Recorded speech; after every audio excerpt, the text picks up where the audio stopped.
It's James here, the SEGAHolic, one half of the Sega guys, and in this video we're going to take a look at the very first demo disc released for the Sega Saturn in the US and Europe, called the Bootleg Sampler. This disc was a pack-in with launch consoles in both regions, although there are slight differences between the US and the PAL discs. The first run of the US disc featured Bug as a video, before being added as a playable demo in the second edition. The third edition, the PAL version, is identical to the second US version, but includes various PAL specific messaging on screen. For example, in the case of Virtua Fighter 2, players were informed that the PAL version will be full screen and run 17.5% faster. The Bootleg Sampler was eventually given away on issue 3 of the official UK Sega Saturn magazine, released on December 15th, 1995.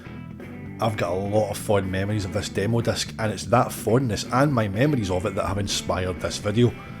I'll show you the 4 playable demos, as well as the individual game videos that whet the appetite of the then 16-year-old me back in July of 1995.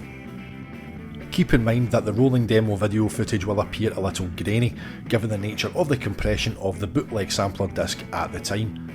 The footage you're seeing right now is from the More Games video, and the disc's US roots are evident with the inclusion of a stall, which would never see a PAL release. Now, let's get on to the playable demos, kicking things off with World Series Baseball. World Series Baseball, known in Japan as Hideo Nomo World Series Baseball, was developed by Sega and published under the Sega Sports brand. Hideo Nomo is arguably Japan's most popular baseball star, starring for the Osaka Kintetsu Buffaloes from 1990 to 1994 before moving to the US and starring in Major League Baseball with the LA Dodgers, New York Mets, the Boston Red Sox and many more in a storied career. The demo lets players take part in the Home Run Derby, with up to 4 players taking turns. Players choose between 5 and 20 balls in a competition to score the most home runs, with their top 3 distances shown on the bottom right corner of the screen. Visually, the game looks fine, but the swing mechanics on the controller are responsive, although it did take me a few misses before finding the sweet spot to nail those home runs. I'm not a huge baseball fan, however, but this was definitely the demo that I played the least back in the day. Sega Rally is without doubt the demo that got the most playtime. The demo is set on the Forest track, featuring 2 laps with both the Toyota Celica and the Lancia Delta selectable in both their manual and automatic setup. Going back and playing this demo now while capturing footage, it does feel a little slower than the retail build, as the PAL version, like most PAL Sega developed titles, would be severely optimised. The main visual difference here is the Toyota Celica, which looks far closer to its arcade counterpart in shape. I remember spotting this straight away when I got the retail version in January of 1996, and I'll admit, I found it a bit jarring, but I got used to it pretty quick. The demo was taken from the October 3rd, 1995 prototype, which can be downloaded and enjoyed on your ODE thanks to Hidden Palace.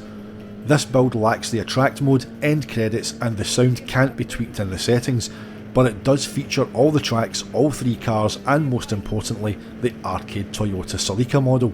There's also subtle differences in the colour palette, with lighter greens and browns on show compared to the retail release. The demo is backed by the brilliant Ignition music track, which, as Saturn fans will know all too well, is from the Lakeside stage of the game. And while Conditioned Reflex has gone on to become my favourite Saturn Sega Rally piece of music, Ignition will always have a special place in my heart thanks to the Bootleg Sampler. The footage of Clockwork Night 2 has been split into 2 chapters, because the demo is preceded by the rather charming, albeit lengthy, full motion video intro from the Japanese version of the game. So if you want to get right to the gameplay, skip to the next chapter.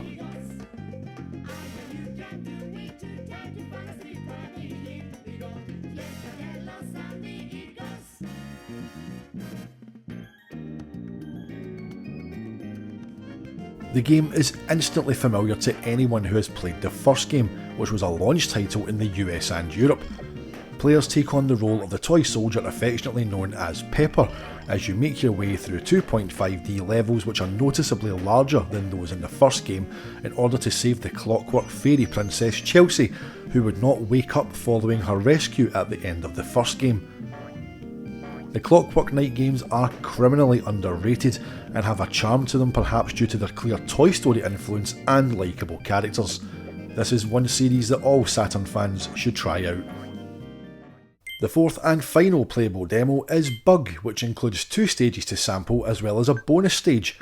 Known as Bug Jump Shite in Japan, no, I'm not joking, you can sample the Reptilia and Splot stages, which sees our hero make his way around 2.5D maze-like platforms, battling enemies in the shape of toads, scorpions and flying insects which shoot electricity.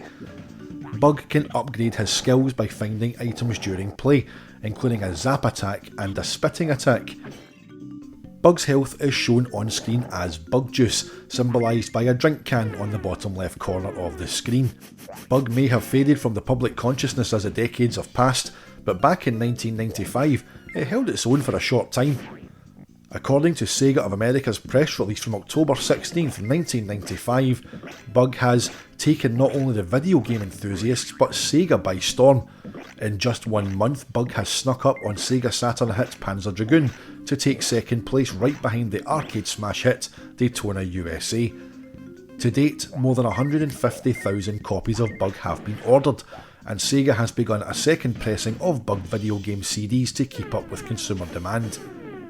In Europe, Bug was the #1 CD game for all platforms including PC for 2 straight weeks. Sarah Mason Richmond, product manager for Sega Saturn, is quoted as saying, "We knew we had a good thing in Bug from the start, despite its reputation for being, well, challenging to work with." The aforementioned Japanese version is far easier than the Western builds, with unlimited save features, more power-up ammo, additional checkpoints and enemies that don't respawn when returning from bonus stages. Just like Clockwork Knight, Bug has a charm to it that's unique to the Sega Saturn, and this was the one that I played the most after Sega Rally. We'll move on to the gameplay videos now, and it's here where I'll stop talking. So sit back, relax, cast your minds back to 1995 and watch these videos through the eyes of a brand new Sega Saturn owner, full of hope and excitement for Sega's new console and the amazing games to come.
If you've made it to the end, as always, thank you so much for watching.